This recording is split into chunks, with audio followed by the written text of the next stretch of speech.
Երբ Հիսուսը ասում է, ուսում կարդալ Հիսուսի խոսքերը, վերջին խոսքերը ինչ որ դրվագ է, ինչ որ իրադարձություն է եզրափակում Հիսուսը, վերջակետ է դնում, եւ ես ուզում եմ այդ վերջակետը կարդալ, երբ այդ իրավիճակի վերջակետը դնում է Հիսուսը։ Եվ այսպես է դնում նա, եւ նա ասաց այդ կնոջը, քո հավատը քեզ փրկեց,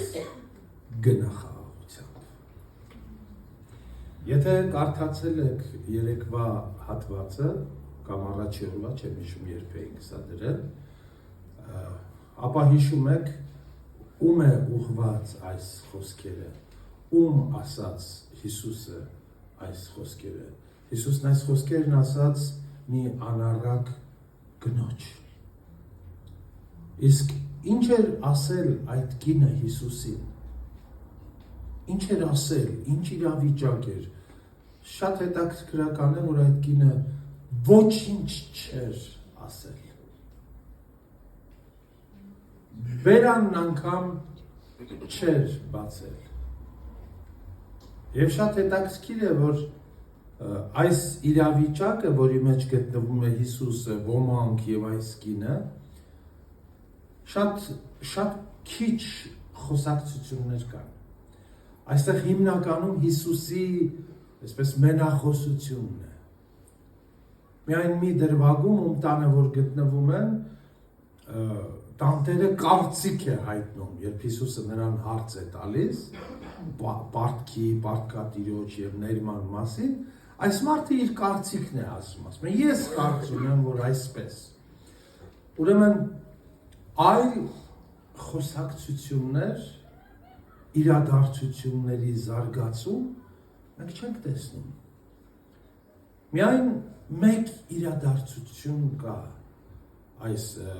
դրվագի մեջ եւ այդ իրադարձությունը կապված է այս անառակ կնոջ հետ։ Մնացած ամեն ինչ որ կատարվում է, մարդկանց գլխում է կատարվում։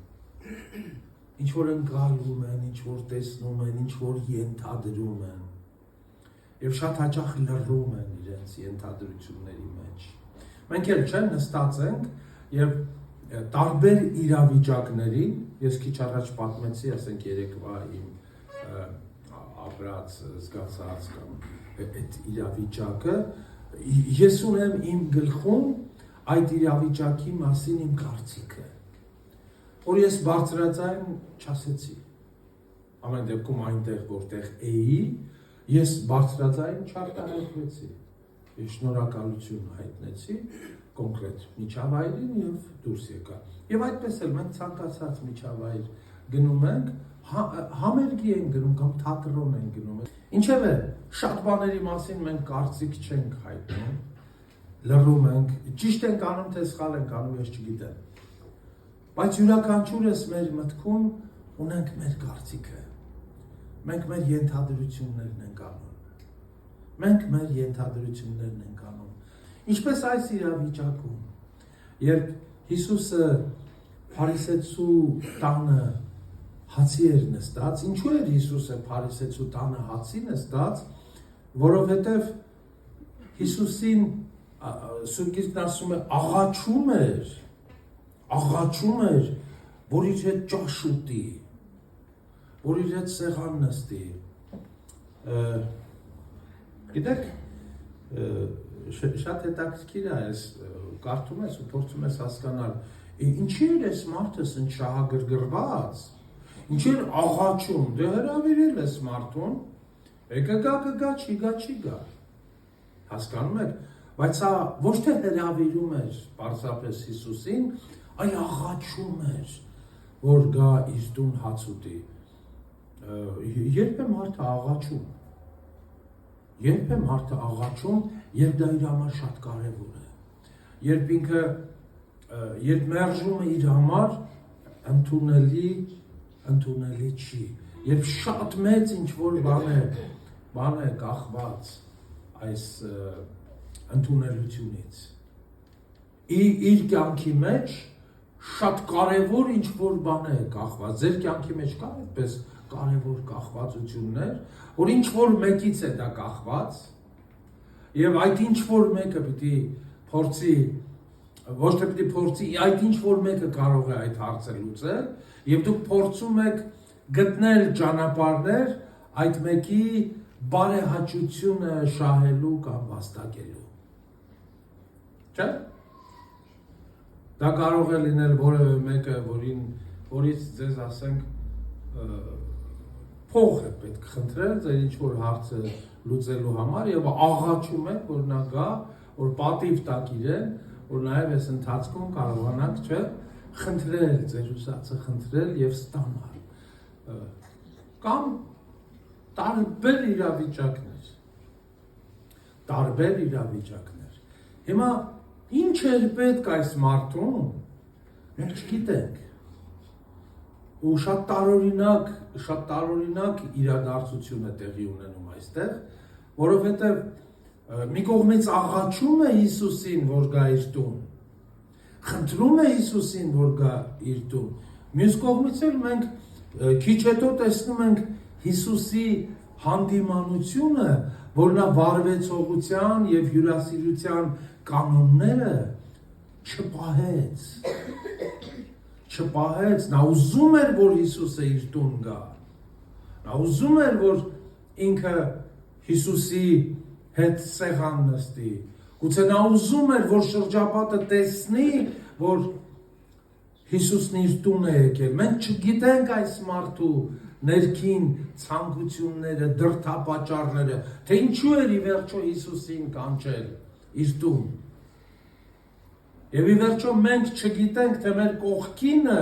ինչու է Հիսուսին իր տուն, իր ներսը, իր կյանքի մեջ կանչում։ Ճիշտ է, որովհետև մենք տեսնում ենք այսօր մանավանդ մենք տեսնում ենք բազում վարդապետություններ, որ մարդիկ Հիսուսին կանչում են իրենց կյանքի մեջ, որ իրենց բիզնեսում հաջողություն լինի։ Որովհետև իրենց քարոզում են, որ Հիսուսի ներկայությունը քո կյանքի մեջ քո բիզնեսի հաջողության գրավականն է։ Եվ եթե դու Հիսուսին կանչես քո կյանքի մեջ, ապա քո առևտրական գործերը հաջող կընթանան եւ դու կօրհնվես։ Եվ մարդիկ Հիսուսին կանչում են իրենց կյանքի մեջ, որպեսզի իրենց տնտեսական, նյութական հարցերը կարողանան լուծեն, անունը օրհնություն է դրված սրա։ Ոմանք կանչում են Հիսուսին իրենց կյանքի մեջ, որովհետև մարմնական ցավ ունեն, ախտ ունեն, եւ լսել են, որ Հիսուսը բժշկում է։ Հիսուսը կարող է բժշկել։ Տեսել են, լսել են։ Եվ մարդիկ կանչում են Հիսուսին իրենց կյանքի մեջ, որպեսզի իրենց խնդիրը, առողջական խնդիրը, մարմնի հետ կապված խնդիրը լուծի։ Ու երբ որ լուծվում է, այդ խնդիրը փողը տալիս են եւ ճանապարհում են։ Եվ այդպիսի շատ մարդիկ էլ կան, ովքեր բժշկվել են եւ հեռացել են, եւ այլևս իրենց Հիսուսը պետք չի։ Եվ շատ չեմ ուզում հիմա բոլոր նաև արատավոր տարատեսակները նշեմ, թե մարդիկ ինչու են Հիսուսին ընդունում։ Հերովդեսն ինչու էր ուզում Հիսուսին տեսնել։ Չասում են բռնեք բերեք մի հատ դրան տեսնեմ հասկանալ, ինչու էր ուզում տեսնել։ Ֆոկուս էր ուզում, որ Հիսուսը ինչ-որ ֆոկուս, աչպարարություն անի, որտեղ երբ որ Հիսուսին տարան իր մոտ, ասեց մի հատ հրաշք կարա տեսնենք, չէ՞։ Անշուշտ կծափահարեր, կուրախանար, կծիծաղեր։ Ինչի են մարդիկ ուզում։ Կամ Հերովդեսի պես էլի մարդիկ այստեղ կամ ուրիշտեղ, ովքեր Հիսուսին ուզում են տեսնել, Հիսուսին կանչում են իրենց տուն կամ իրենց կյանք, որ հրաշք տեսնեն։ Հիսուսին կանչում են ոմանք էլ իրանց կյանքի մեջ, որ հավիտենական կյանք ունենան։ Բայց ասեմ ձեզ, շատ-շատերը այս հավիտենական կյանքը ուզում են առանց Հիսուսի։ Իրենց ուզած ձևով։ Որովհետև այս հավիտենական կյանք ուզողների մեջ մենք շատ քիչ ենք տեսնում խաչը տանող մարդիկ։ Իսկ կյանքը, իսկ Հիսուսին գնալ առանց այդ ճանապարհի անհնարին է։ Անհնարին է։ Դա ես չեմ ասում, դա իմ կարծիքը չի։ Դա հենց ինքը ասեց, ով իր խաչը չվերցնի եւ չգա իմ ետևից, նա ինձ արժանի չի։ Եվ այսօր եթե փորձում են որոշ վարդապետություններ այդ խաչը որպես օրհնություն ներկայացնեն, որ երբ որ դու կոմֆորտ զոնայի մեջ ես, երբ որ քեզ ոչինչ չի սպառնում, երբ դու կուշտ ես, երբ քո բիզնեսը ծաղկում է, երբ դու խնդիրներ չունես, դա հենց խաչն է։ Ոչ, սիրելիներս, ոչ, երիցս, ոչ։ Խաչը ծանր բան է։ Խաչն այնքան ծանր է, որ Հիսուսը խնդրում էր Հորը, որ այդ բաժակը հեռացնի իրենից, որովհետև ինքը տեսնում էր մարդկային մարմնի տկարությունը, որ մարդկային մարմնի համար այդ ծանրությունը տանելը շատ դժվար է, և դրա համար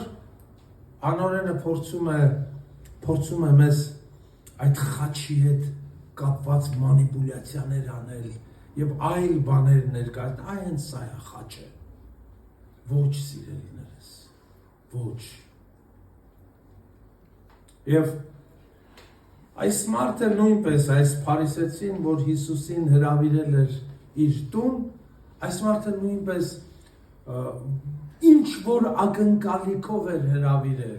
ինչ որ բան էր պետք իրեն,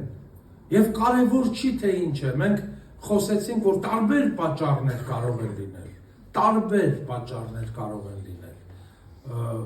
մեզանից յուրաքանչյուրի մեջ թերևս Հիսուսին մեր կյանքի մեջ մեր տուն հրավիրելու կարող են մի քանի պատճառներ իրար հետ լինել, և ավետարանը մեզ սովորեցնում է, թե որն է մեր իրական ճշմարիտ պատճառը Հիսուսին մեր կյանքի մեջ հրավիրելու, և մեզ համար ամենակարևորը որն է, ինչ ենք մենք ուզում Հիսուսից, թերևս առանց հասկանալու, թե ինչ է դա նշանակում, մենք փրկություն ենք ուզում, բայց փրկություն են ուզում այն մարդիկ, ովքեր կործանված են, ինչին է պետք կոմֆորտի մեջ ապրող, ապահովության մեջ ապրող մարդուն փրկություն։ Ինչին է պետք փրկություն։ Փրկությունը կործանվածների, կործանվողների առանձնահատկությունն է։ Փրկիր Տեր, երբ որ դու լավ ես, երբ որ դու կուշտ ես, երբ դու առողջ ես, երբ դու ապահով ես, երբեք չես ասում փրկեք ինձ, փրկեք ինձ։ Փրկեք ինձ ասում են նրանք, ովքեր բանտում են, ովքեր փոսն են ընկել, ովքեր տառապում են, ովքեր սոված են, և այլն, և այլն։ Իսկ փաստորեն այս մարդը, որ Հիսուսին հրավիրել էր իր տուն, մենք չգիտենք իրեն ինչ է անհրաժեշտ, և արդյոք իր համար այդպես շատ կարևոր էր, իրեն փրկություն էր անհրաժեշտ։ Եթե իրեն փրկություն անհրաժեշտ լիներ, ապա ինքը հյուրասիրության հետ կապված բոլոր կանոնները կպահեր, իսկ Հիսուսը հանդիմանեց նրան։ Լավ արեց, որ Հիսուսը հանդիմանեց նրան։ Ես կարծում եմ ճիշտ արեց, որովհետև այս հանդիմանությունը միայն այս մարդուն չէր ուղղված, այս հանդիմանությունը ինձ է ուղղված այսօր, երբ ես Հիսուսին կանչում եմ, երբ դու Հիսուսին կանչում ես քո կյանքի մեջ, ասում է, ես քո տունը մտա, դու մի համբույր չտվեցիր ինձ, ես քո տունը մտա, իմ ոտքերը չլվացիր դու, սրանք հյուրասիրության հետ կապված կանոններ են, Հիմա գուցե փոխվել են այս կանոնները, այլ են, բայց սրանք սրտի հետ կապված կանոններ են, սրանք քո հարգանքը, քո սերը արտահայտելու հետ կապված կանոններ են։ Դու չես կարող, սիրելի փարիսեցի, ասել, որ ես քեզ սիրում եմ, բայց ինչը որ արտահայտում է այդ սերը, դու դրանք չանես։ Դու չես կարող։ Եվ դրա համար ես քիչ առաջ խոսելով մարտի 8-ի մասին ես չասեցի, բայց թերևս հիմա ասեմ, որ դրա մեջ բավականին գեղձիկ կա։ Հասկանում եք։ Քո ինչին է պետք, սիրելիս, որ դու սպասես, որ գա մարտի 8-ը, որ քո մորը ասես, որ դու իրեն սիրում ես եւ ծաղիկներ նվիրես, կամ քո կնոջն ասես, որ դու սիրում ես եւ ծաղիկներ նվիրես։ Ամեն օր պետք է սիրել մորը, ամեն օր պետք է սիրել կնոջը, ամեն օր պետք է սիրել կրոջը։ Դու այսօրվանով, այդ դրվագով, այսօրվա այս իրողությամբ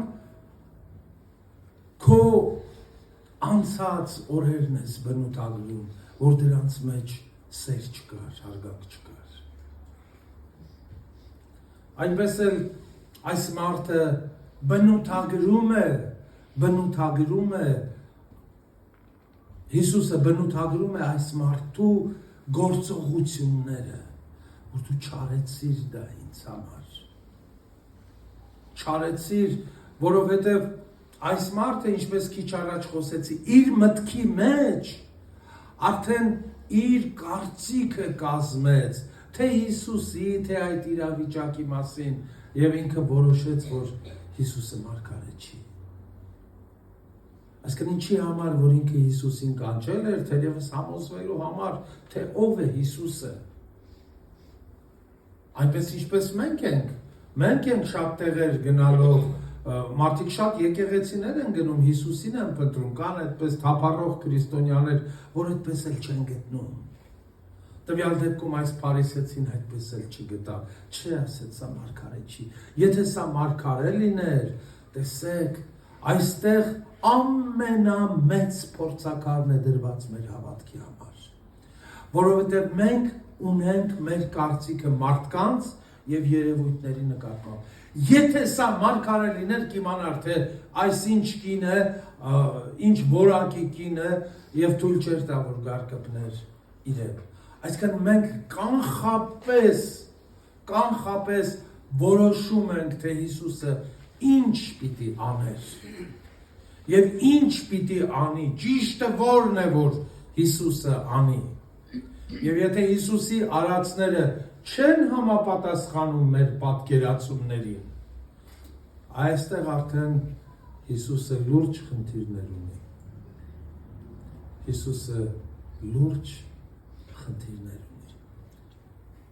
Եվ տեսեք, թե ինչպես է լուծում Հիսուսը այս հարցը։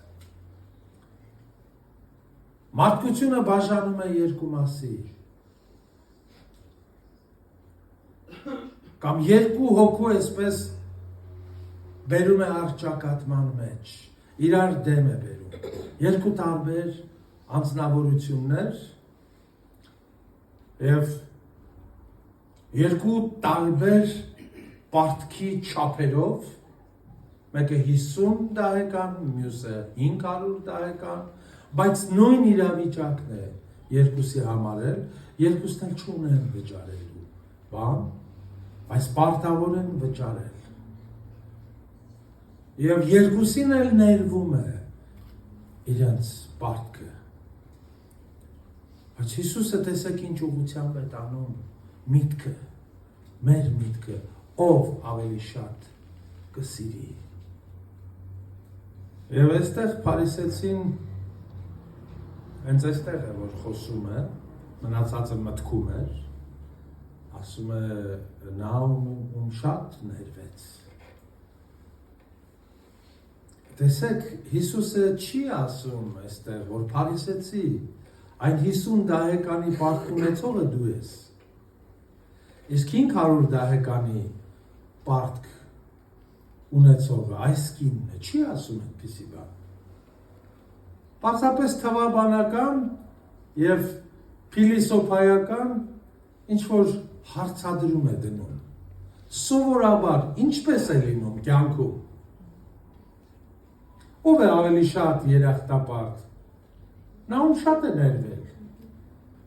Ճիշտ է։ Սա դրամաբանական իրավիճակ է եւ դրամաբանական պատասխան է։ Եվ Փարիսեցին տալիս է այս դրամաբանական պատասխանը։ Բայց այստեղ մի բան կա, որը դրամաբանությունից դուրս է գալիս սերը, ասում է ով շատ կսիրի, ոչ թե ով շատ երախտապարտ կմնա, ոչ թե ով շատ պարտական կլինի, այլ ով շատ կսիրի։ Հիսուսը տանում է այս հարթության մեջ եւ դրա համար ասում է ես քո տունը մտա, դու ինձ համբույր չտվեցիր։ Եվ տվյալ դեպքում այս համբույրը եւ ոտքերը լվանալը Հիսուսը սիրո դրսևորում է որպես ներկայացնում, ոչ թե քաղաքավարության, ոչ թե պարզապես արարողակարգ, ինչպես այսօր սովորաբար ընդունված է շատ եկեղեցիներում, շատ հավատացյալների մոտ, որ իրենք պիտի ասեն ես քեզ սիրում եմ Հիսուսի սիրով, ես քեզ օրհնում եմ, նման ինչ-որ բաներ, իրենց գլխից բարձր, իրենց հնարավորություններից բարձր, իրենց ունակություններից բարձր, բաներ, որ բացարձակ չի համապատասխանում իրենց կյանքին։ Սա զզվելի է։ Եվ Հիսուսը այս մարդուն ասաց, որ դա ճիշտ չի։ Եվ ինչու է դա այդպես, որովհետև դու ով մարդ, դու համարում ես, որ Աստծուն ընդամենը 50 դահեկանի պարտք ունես, որը փանումը չէ, կտաս, ինչ որ ճամբարում մի հատ զուգարան կսարքես, այդ զուգարանի դռան կողքը քո անունը ազգանունը կգրես ու կհաշվես, որ քո 50 դահեկանի պարտքը վճարել ես։ Ու բարերարի շքանշանը վզիցդ կախած ամբողջ կյանքդ ման կգաս։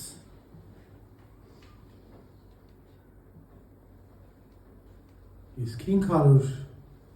500 դահեկանը դա արդեն լուրջ բան է։ 500 դահեկանը մեծ փող է, սիրելիներս։ 500 դահեկանը վճարելը շատ դժվար է։ Իմ ամբողջ ունեցվածքը չի բավականացնի, որ ես վճարեմ դա։ Ես ձեզ ասեմ, ձերն էլ ձեզ չի բավականացնի։ Դրա համար այս կինը, որը 500 դահեկան է, այստեղ տեսեք Հիսուսը հակադրել է Փարիսեցուն եւ այս կնոջը, որ 500 դահեկանի պարտք ուներ, այս կինը բերել էր այն ինչ ուներ, իր ամբողջ ունեցածը, որը մի շիշ ազնիվ յուղ էր։ Սա շատ թանկ բան էր։ Սա օծանելիք էր, որը կապիտալ էր, հասկանում եք, կապիտալ էր։ Մյուս ավետարանում ասում է 300 դահեկանի, 300 դահեկանը սա տարիների վաստակ էր ինչ-որ մեկի, որ կարող էր տարիներով աշխատել, ինչպես սովետի ժամանակ ձեզանից ոմանք աշխատել են և բանկում փող էին հավաքում, այն ժամանակ տենց բանկեր չկային և այս օծանելիքը, որ շատ թանկարժեք էր և կապիտալ էր։ Ինչպես հետո ժամանակին համեմունքները դարձան կապիտալ, ավելի թանկ էր, քան ոսկին։ Եվ այլն, հիմա սրան չեմ ուզում շատ անդրադառնալ։ իր ամբողջն էր բերել եւ գումարած էլ ինչ էր բերել այո իր արցունքներն էր բերել այսօրվա Սաղմոսը 6-րդ Սաղմոսով կարդաց եթե կարդացիք ապա կարդացած կլինեք այնտեղ արցունքների մասին բան կար որ Տերը տեսավ քո արցունքները շատ հրաշալի էր եւ այդ արցունքները ավելի թանկ էին քան այդ 300 դահեկանի ազնիվ յուղը եւ Հիսուսը հակադրեց Փարիսեցու համբույր չտալը եւ ոտքերը չլվանալը այս կնոջ արցունքներին եւ Հիսուսը գնահատեց այս կնոջ արցունքները ասեց եղբայր այս կինը ինչ մտել է այս տուն իր արցունքներով իմ ոտքերն է թրջում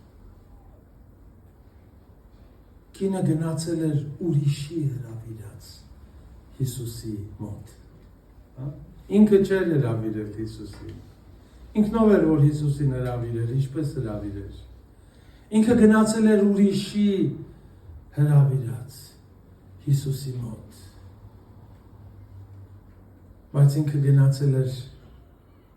Հիսուսի ոտքերին փռվելու Հիսուսի ոտքերը գրկելու եւ արտասվելու եւ համբուրելու այդ ոտքերը սա դուր չեկավ Փարիսեցուն որ ընդամենը 50 դահեկանի պարտք ուներ եւ շատ հեշտությամբ այդ պարտքը կարող էր մարել եւ այդպես էլ անում են արդարները շատ հեշտությամբ իրենք մաքրվում են պարտքերից եւ ասում են մենք այլևս պարտք չունենք ես հանդիպել եմ այդպիսի մարդկանց եւ ցավում եմ որ այդ մարդիկ հիմնականում հովիվներն են եւ իրենք իրեն ժողովրդին այդպես են սովորեցնում որ դուք այլևս պարտք չունեք եւ իրենց համար արդեն ակտուալ չի երբ իրենք աղոթում են եւ ասում են թող մեզ մեր պարտքերը ակտուալ չի եթե պարտք չունեն կամ ձևական են ասում թող մեզ մեր պարտքերը կամ ստում են եթե պարտք չունես ինչու ես տերունական աղոթք աղոթում եթե պարտք ունես ուրեմն քեզ պահիր պարտք ունեցողի պես այս կինը իրեն պահեց պարտք ունեցողի պես եւ պարտք որ ինքը չէր կարող հատուցել ես ձեզ ասեմ դուք էլ չեք կարող ձեր պարտքերը հատուցել եւ ոչ ոք թող չմտածի որ ինքը անառակ չի եւ ոչ ոք թող չմտածի որ ինքը այդքան պարտք չունի մի փոքր ինչպես մի հովիվ ինձ ասաց կարող է մի փոքր ինչ որ ես ցավում եմ այդ սիրելի եղբոր համար ցավում եմ այդ սիրելի եղբոր համար եւ շատ ուրիշ եղբայրների քույրերի եւ ինձ համար որովհետեւ երբեմն մեզ էլ թվում է թե մենք մեր պարտքերը վճարեցինք այսօր Հիսուսի առաջ ենք եկել այս պահին Հիսուսի առաջ ենք եկել այս պահին ինչպես ես եկել դու ինչպես ես եկել դու քո արդարությամբ քննելու Հիսուսին թե եկել ես թերևս գուցե առանց ակնկալիքի քո արցունքները նրա առաջ բերելու Քո արցունքներով նրա ոտքերը թրջելու։ Ինչ արժեն քո արցունքները։ Ինչ արժեին այս կնոջ արցունքները։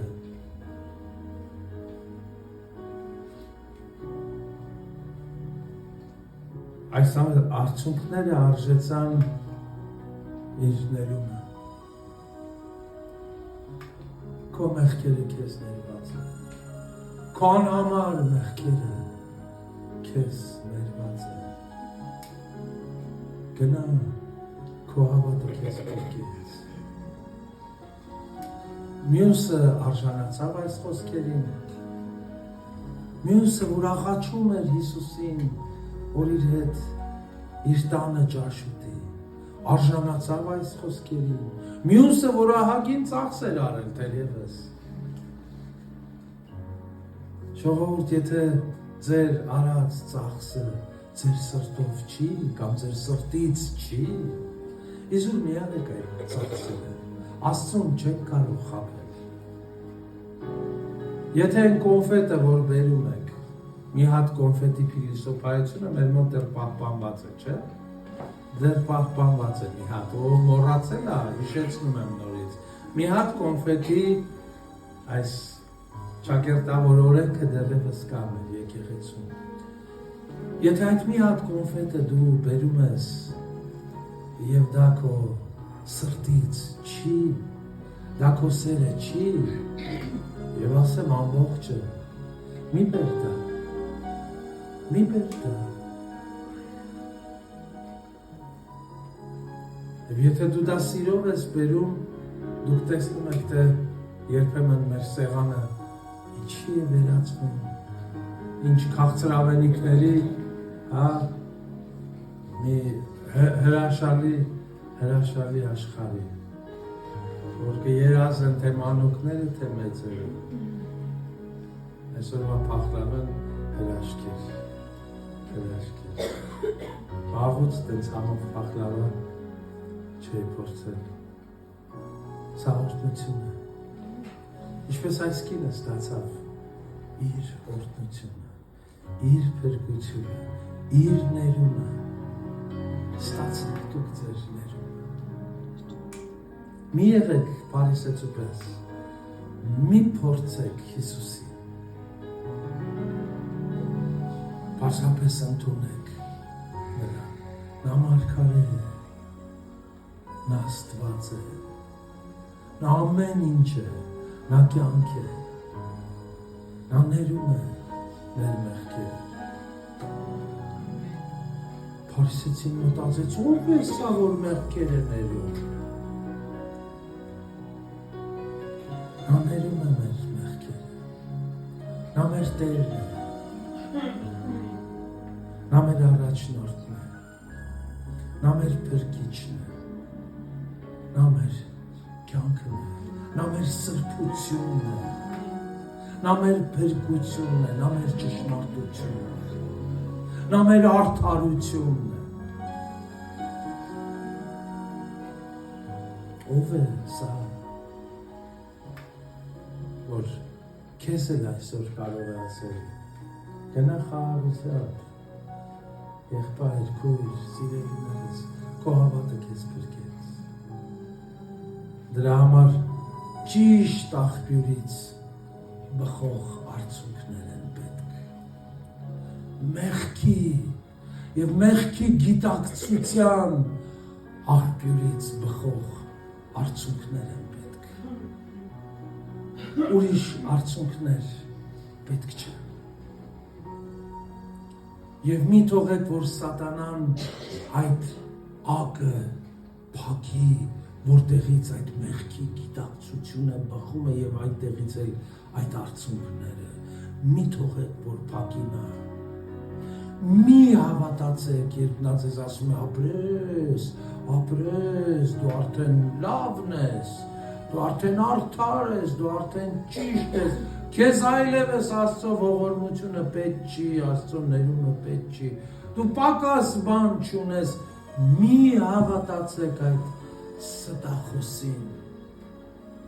որ այսօր ցավոք սրտի եկեղեցիներից է քարոզում, հովիվների շրթունքներով ասում է ժողովուրդ մի վախեցեք, լավ է ամեն ինչ, խաղաղությունը, ձեր մեղքերը ներված են, դուք չունեք մեղքեր։